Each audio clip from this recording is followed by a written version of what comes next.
and a warm welcome to our lecture series, Practicing Democracy in the Digital Age. A lecture series which is hosted by the Department of Political Science, but is organized jointly by various departments in the form of our research group, Governance of Digital Practices. I'll say a bit more about that in due course. My name is Lukas Schlogl, and I'm with the research group and with the department as well. And I'll speak a bit about the concept of digital democracy. What is it? How could it be defined? What are the issues at stake? All right, so why a lecture series on democracy in the digital age? What I'd like to do in the next few minutes is lay out our motivation for tackling this admittedly big theme and big topic. And I think there are several points to be made, several reasons for why democracy and practicing democracy in the digital age is a pertinent issue. But first of all, one could argue, and that is perhaps a cliche almost, but it is a cliche with more than a grain of truth. We are living through an age of relatively fast technological change, technological progress, or a transformation of a technological kind, if you'd like to put it like that. I'll just indicatively give you a few slides and empirical background information to think about and to provoke you into considering the kind of transformation we're going through. Consider, for instance, the headline indicator on internet penetration. So this is data that has been collected for several decades now. It's published by the World Bank, and here you get a visualization that has been provided by Our World in Data, which some of you may know, but it's collected essentially through surveys by the International Telecommunication Union, which is a part of the UN system. And what they do is they ask individuals or a sample of the population whether they'd used the internet in the last 3 months previous to the interview. And every person who says yes, they have, whether that be through a computer or a mobile phone or any other digital assistant or a gaming device even, or digital TV, they'd be counted as an internet user. What you see if you consider the last couple of decades is an enormous surge in the spread of this technology use. So North America took off first. You see, back in the 1990s, almost nobody was online. Now in the approaching 2020, it's north of 80%, close to 100% even in North America. Similar trajectory, Europe and Central Asia, more than 80% of the population now say they use the internet at least occasionally in the last 3 months. Many use it also for professional purposes in their jobs and so on, or for studying indeed. But it's not only a sort of rich country phenomenon.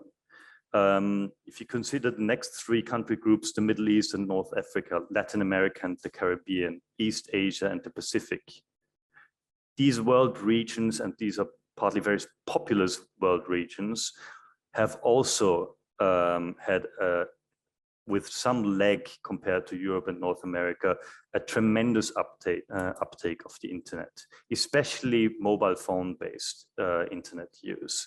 So we see in these regions certainly considerably more than half the population now use the internet.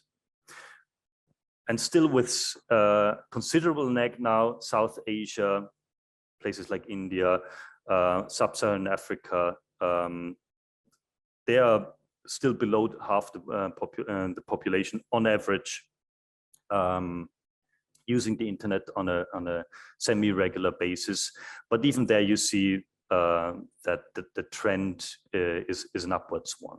Okay, so that is internet use. Relatedly, I already mentioned that many people use have a predominantly mobile phone based use of the internet. This is a statistic that shows you the cost of a gigabyte of mobile data around the world. And it shows you it's become relatively affordable.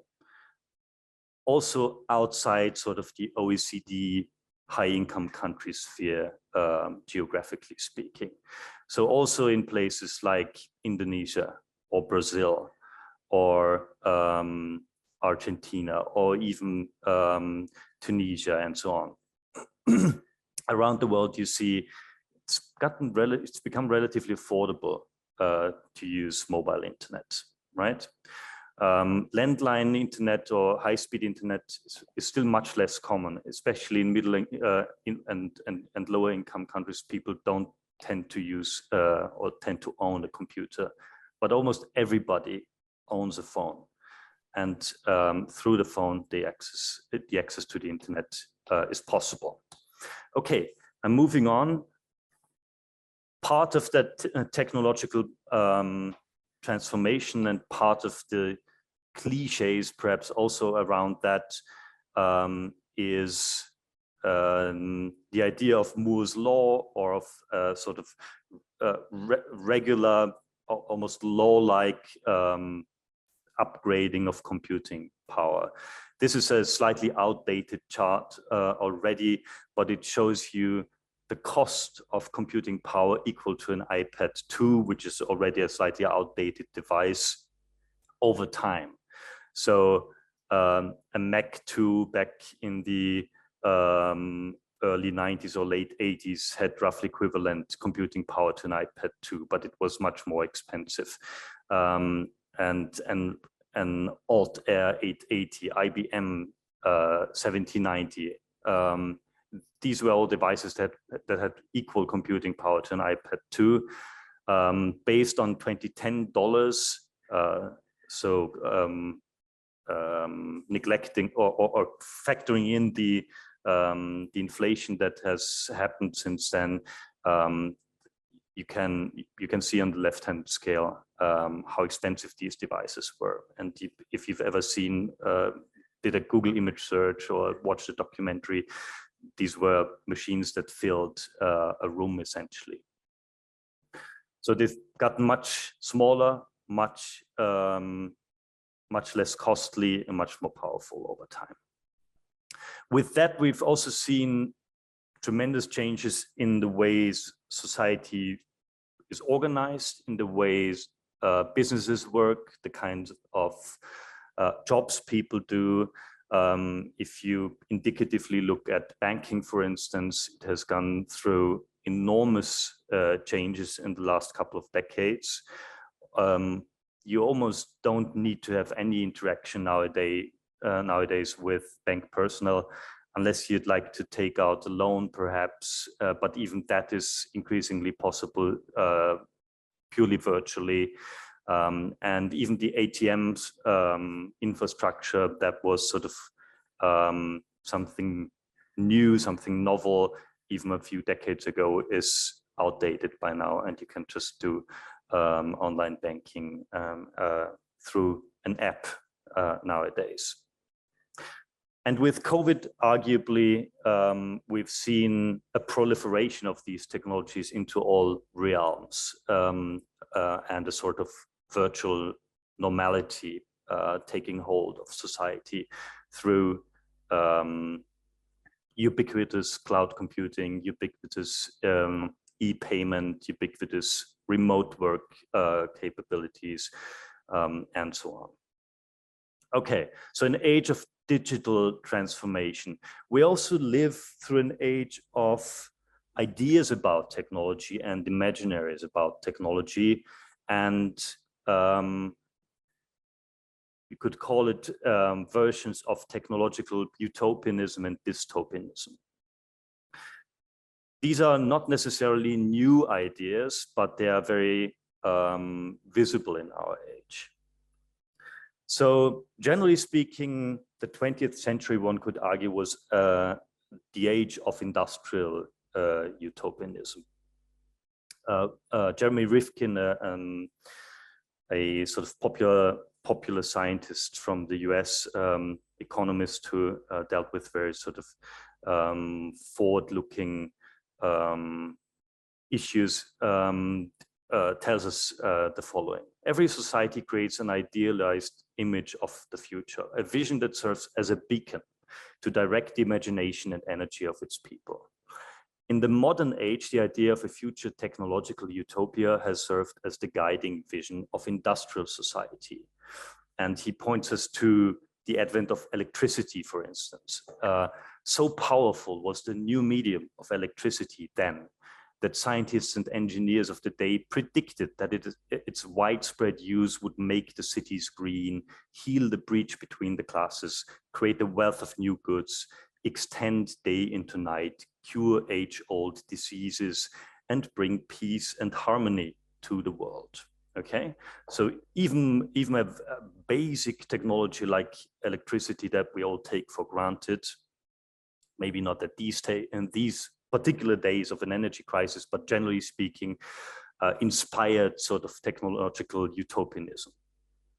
And Rifkin goes on to argue, technology then became the new secular god, he calls it, and then and American society, but Western society more generally, one could argue, soon came to refashion its own sense of self in the image of its powerful new tools. Scientists, educators, writers, politicians, and businessmen began to recast the human image and nature in mechanistic terms, thinking of the human body and all of creation as intricate machines whose operating principles and performance mirrored those of the most sophisticated machines of modern commerce. Okay, and all of that thinking inspired something interesting and politically relevant, which Rifkin talks about in the following paragraph, where he speaks about Thorstein Veblen, an American social theorist or economist. You have the birth, the life dates here, 1857 to 1929.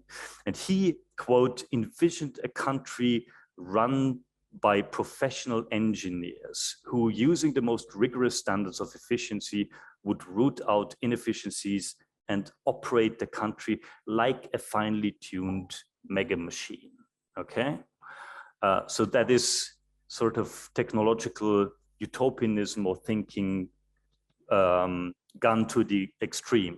Later, during the worst of the Depression, he means the economic crisis, a group of would-be reformers calling themselves the technocrats, so that was a self-labeled technocrats, took up Veblen's call, urging America to grant near dictatorial power to the engineers.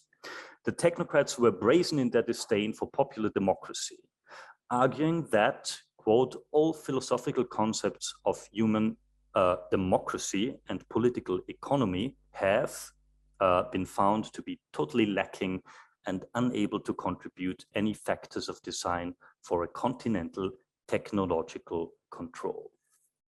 End of quote. Okay, and there you have it. Democracy and the challenge of democracy, indeed, the disdain for democracy in technological thinking. But technological thinking and technological utopianism, of course, was not only anti-democratic, indeed the opposite as well. And I'm just throwing out one slide here, but we'll come back to that issue a bit later today. It also inspired ideas of radical new forms of democracy, equality, participation, a highly informed public. So Clay Shirky, for instance, is a good example of that. Here comes everybody, right? The power of organizing without organizations. So the idea that we could depart from conventional party politics, top-down politics, ideas that we could infiltrate and inform representative democracy through publics clicking and instilling their opinions and preferences into political processes. Here comes everybody also means everybody has the right and the ability and the power to participate in these processes. Okay, so we live in an age, and we have been living for some time in an age of technological imaginaries and technological utopianism. Number three, we also live in an age arguably of democratic backsliding, although that is generally an issue of scholarly debate, but there's some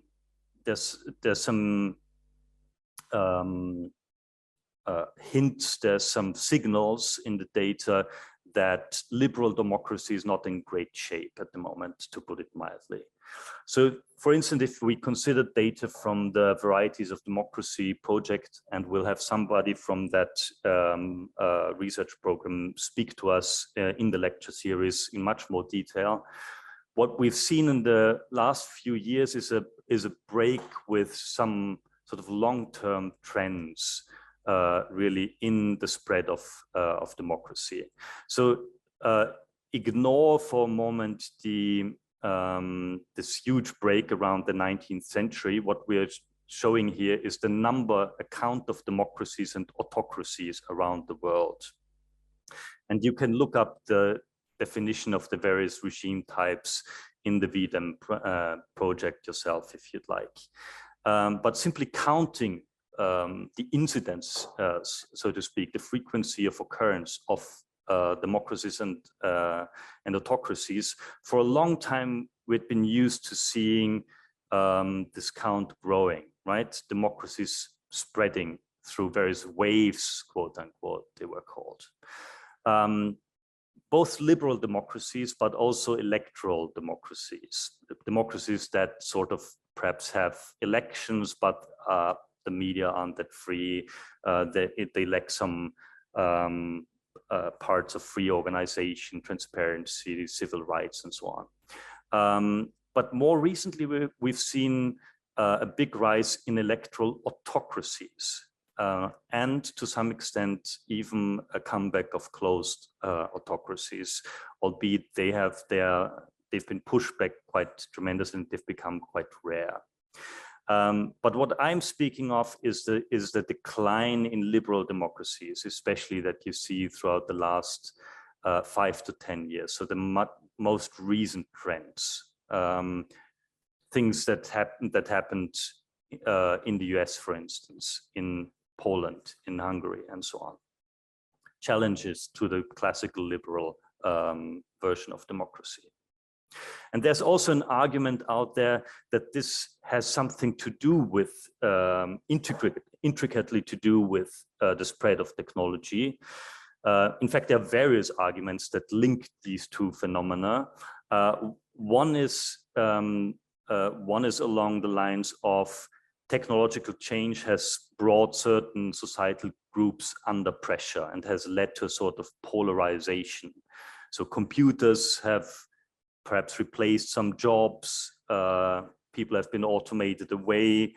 That taken together with globalization, pressure on unions, the social partnership, classical social partnership bargain sort of eroding, has brought especially the industrial middle class under pressure. Think of the Rust Belt in the United States, for instance. So this created, some argue, for instance, Carl Benedict Frey, an economic historian based at Oxford, argue that this brought new worries about status, about future worries, anxieties, and political grievances that have, however, not really been directed much at technology or much at capitalism, if you will, and have been much more channeled politically against immigration, against trade, against China, against competition on the labor market. The consequences, nevertheless, have been forms of new political polarization, populism, oligarchic tendencies as well. And Frey and colleagues have argued, have published interesting work where they even argued that had the exposure to robots, and I'm just throwing this chart at you very indicatively and you can look at that paper up yourself, had the exposure to robots and digital tools on the job market been not quite that fast, we could have had a different election result in the Trump election, and perhaps Clinton would have taken the lead. It was a very close election, if you recall, and some swing states were in the Rust Belt areas, and some people who were particularly affected by these technological changes were particularly likely to have changed their voting preference in favor of Trump or in favor of the Republicans at that time. I'll leave it at that, but it should be said that we live through an age of democratic decline, democratic backsliding to an extent, and challenges, new challenges to democracy. Okay, final and fourth point on why to have a lecture series on practicing democracy in the digital age. Well, we live in an age of digital politics itself. Number one, the public sphere, so-called public sphere, that is considered so central, so crucial to the working of democracy, through deliberation, through opinion formation, but also through public discourse, has gone online in many, many ways. Not only through social media, but also print media have moved online. The whole information ecosystem has been transformed into an online sphere, and we are seeing both the sort of positive sides of that ubiquitous and cheap information, but also a lot of lobbying, a lot of disinformation, potentially echo chambers and things like that. So the public sphere is online. With that, also political campaigning formats have digitized, have become digitized. So that the sort of standard meme or identifying label of a social movement today is the hashtag campaign. Me Too, Black Lives Matter, Ich bin Hannah, and so on. You'll all have heard of these various campaigns. And this is sort of the bottom-up or social movement aspect of it, but also, of course, professional political campaigning done by parties in big campaigns. They've also moved to online tools, and they've been very eager to use all sorts of digital traces that citizens leave on the internet, psychometric data, demographic data, to target messages in a very tailored way to online audiences and try to sway them for certain political opinions. So related to that, privacy scandals, the Cambridge Analytica data or Facebook data scandal, for instance, are issues that are being debated. Big tech, obviously, is being debated very hotly, and especially its political influence. Here you see the infamous meeting with Trump at the beginning of his term, and Mr. Thiel in the background. And although some of the Silicon Valley was arguably relatively skeptical or critical of Trump, some did arrange themselves with the government, and there's sort of there was various ways they were involved financially in terms of lobbying for various legislations and so on. So the political influence of big tech is arguably growing, not only in favor, in that case, of the Trump government. You recall that Trump was, for instance, banned from the Twitter platform, which then again sparked the setting up of an alternative social networking system for his sort of clientele. Okay, final point. What we are also seeing is, and relatively tacitly, I'd say, is the proliferation of e-government services. This has long been a sort of promise that government would be more accessible and transparent, and that it would be easier to contact your local authorities, to do various errands, administrative errands through your phone. But it's now become a reality in many places, and you can now in Austria very easily sign a petition, for instance, on your phone. You can change your residence information, you can order postal vote, and so on.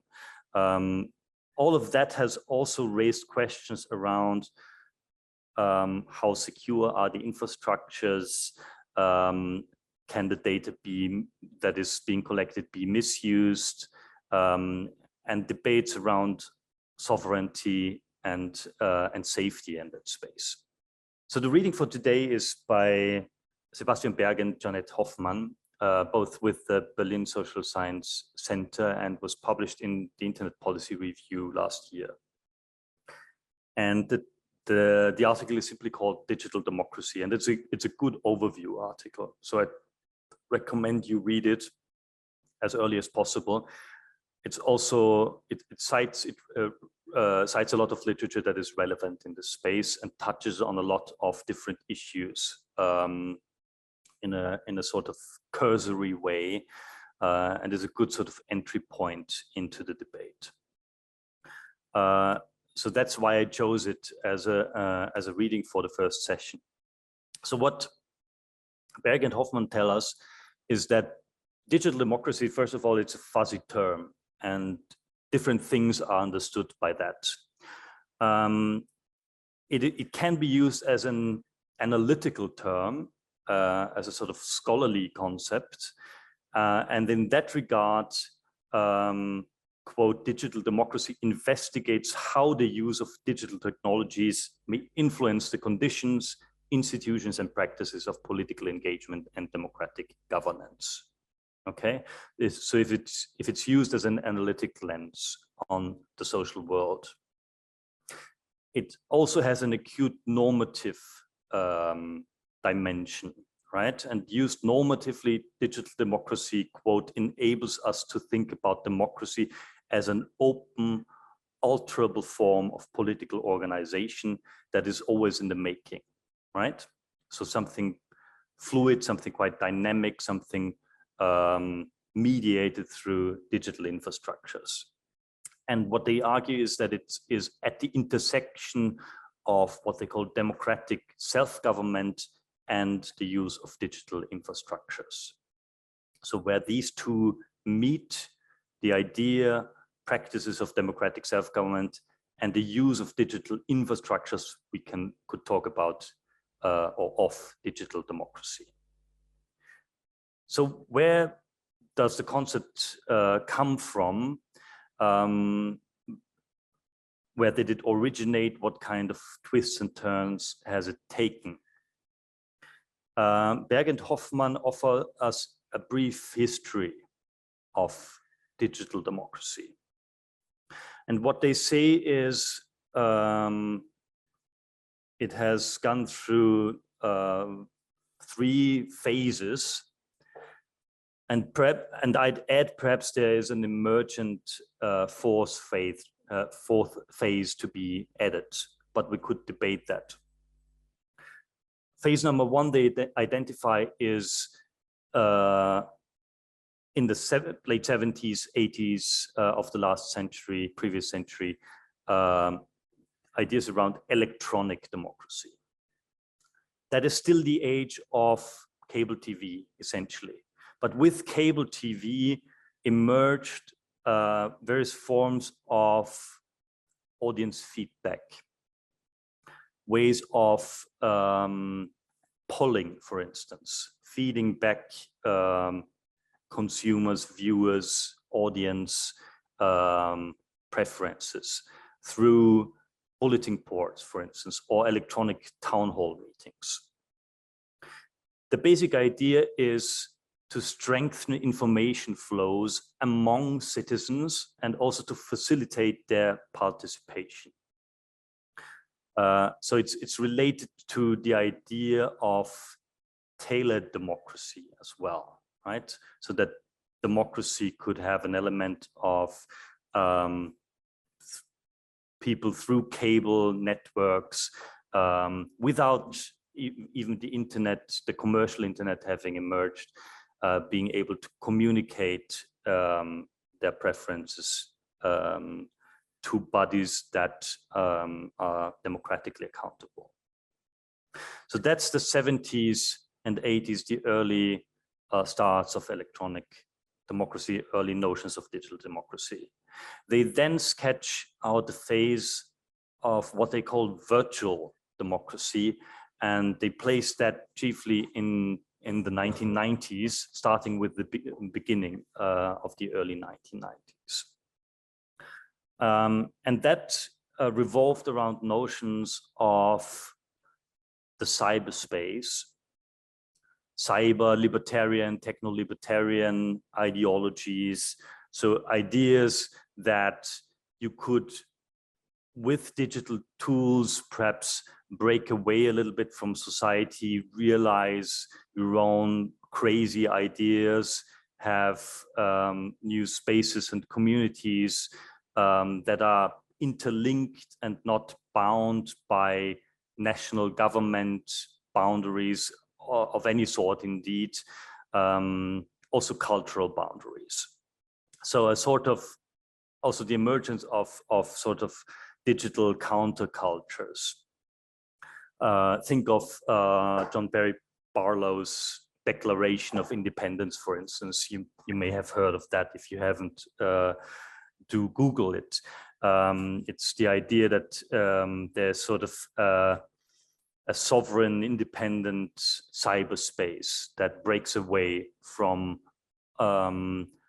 ordinary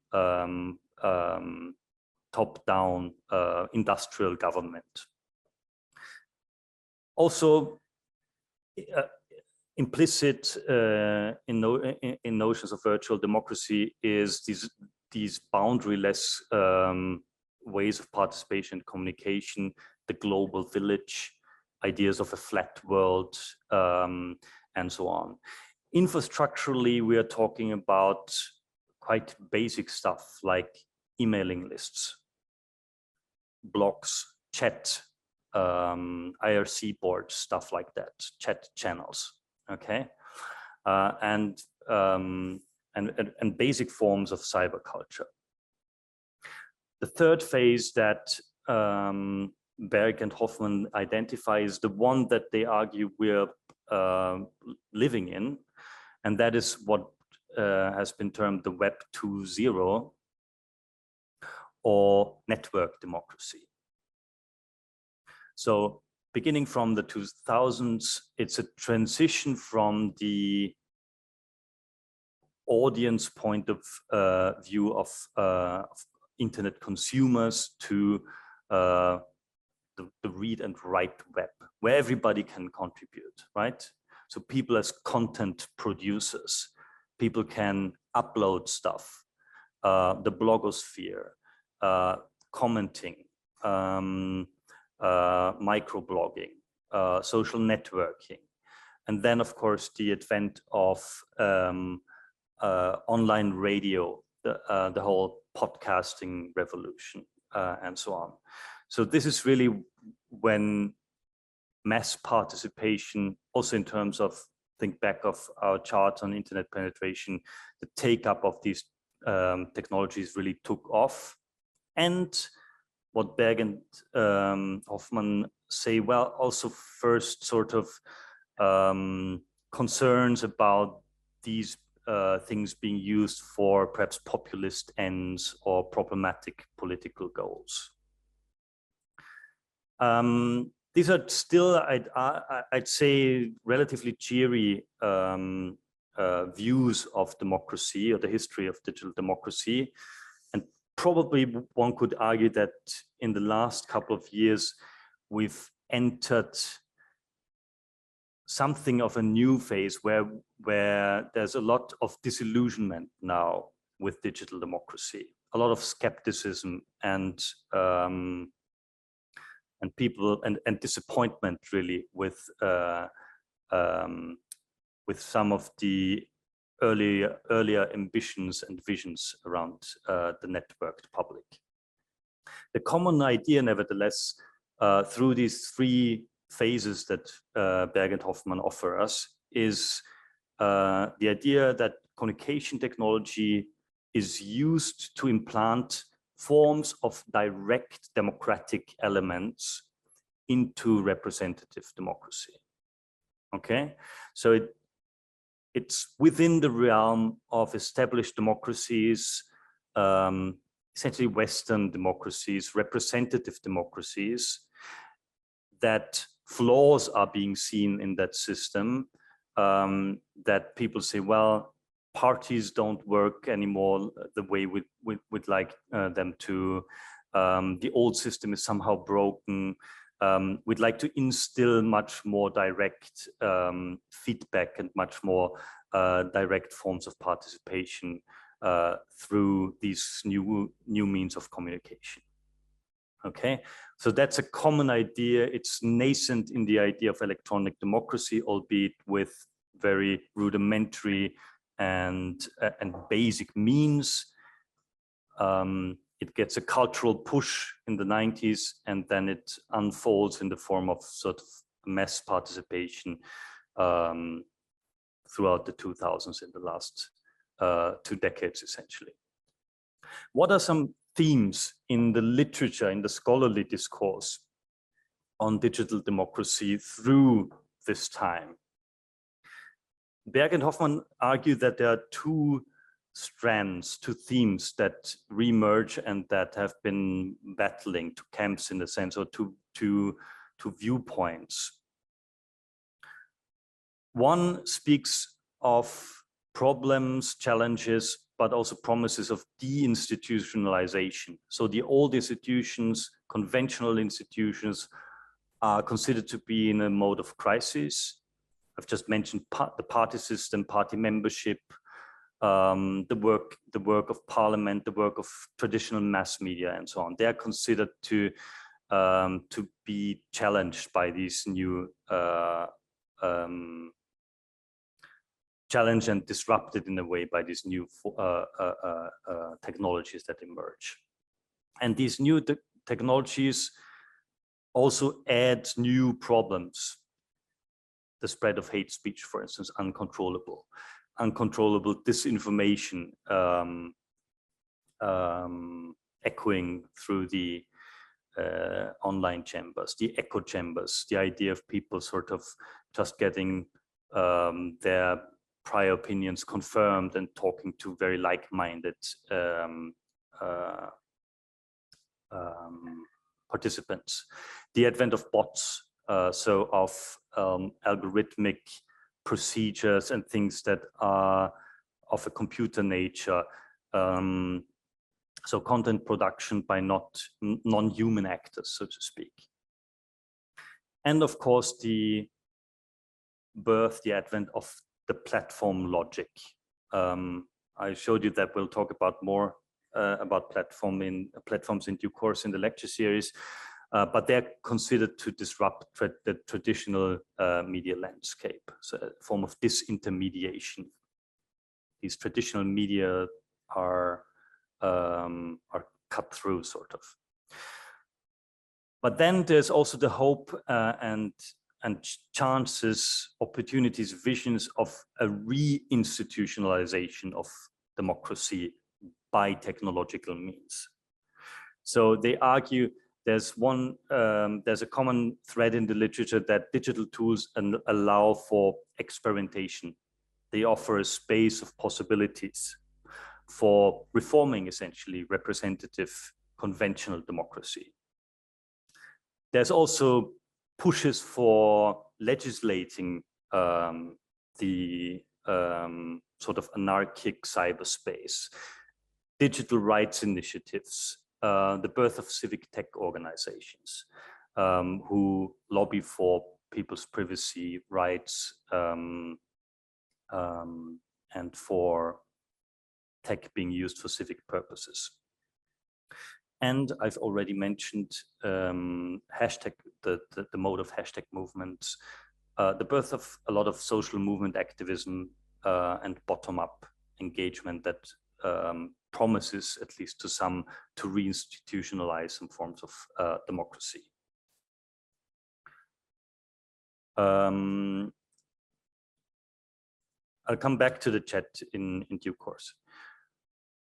So Berg and Hoffman offer us 4 domains where they argue that they are seeing potentials for democratic transformation in the digital age. Number 1 is the realm of democratic government and a changed role of citizens. Number 2 is the so-called public sphere. I've already made reference to that concept early on. Number 3 is political action, political practices, and practices beyond sort of conventional participation and representation. And the 4th domain is the realm of domination and rights. And I'll just say a few words on each of these, and you'll then be able to read up on that in the article yourself. So on democratic government and the role of citizens, what they say is there's a spectrum with sort of opposing ends.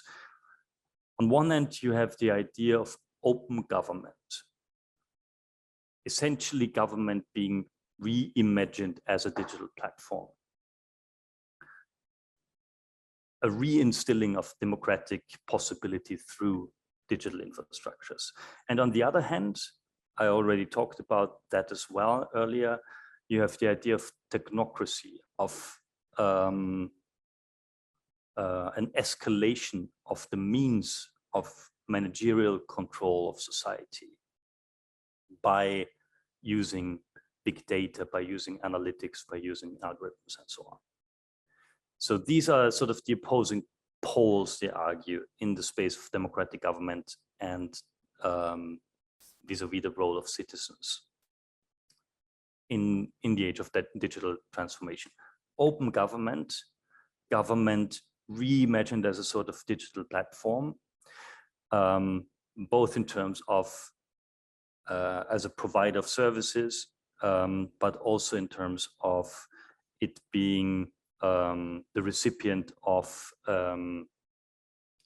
citizens' preferences and so on.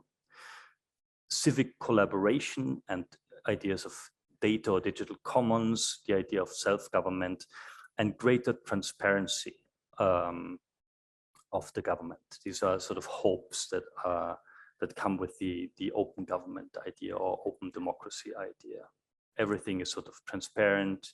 It's much harder perhaps to hide things from the public, to back channel, to hide things in some stuffy back rooms, which is sort of insulated from the public gaze. On the other hand, as I just mentioned, the opposing pole, data technocracy, you could call it, just an escalation of the means and modes of data-based governing and population management of the population through ideas like well, scientific policy making, in a sense, gone haywire, using data analytics, nudging the population in various ways, pushing them, surveilling them, and so on. Okay, so this is what government could look like under a digitally transformed society. And this is what is at stake, in a sense, and what is being debated and what is being also empirically observed. Number 2, the public sphere. So discourse, communication, deliberation. And here what Berg and Hoffman tell us is that clearly digital media depart from the very elite-driven nature or ways that, for instance, the classical print media or broadcasting media were characterized by. That doesn't necessarily mean that digital media are sort of bottom up or egalitarian or accountable or anything of that sort. But there is still some qualitative difference to the age where there were 2 TV channels and there was a strong sort of filtering of information or print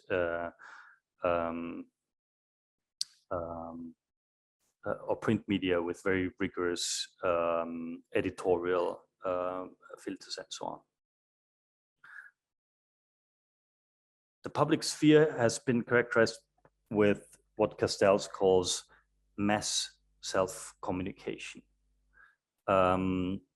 There's greater space for political opinion formation. All information is easily available. And you see the burgeoning of civic watchdogs that also probe the government, for instance, make available information.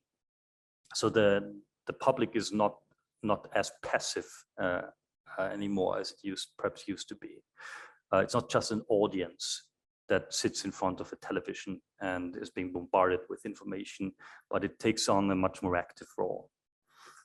That also means, of course, I mentioned editorial boards, a shift from sort of conventional, rigorous journalistic standards, for instance, in media reporting, to novel algorithmic methods, right?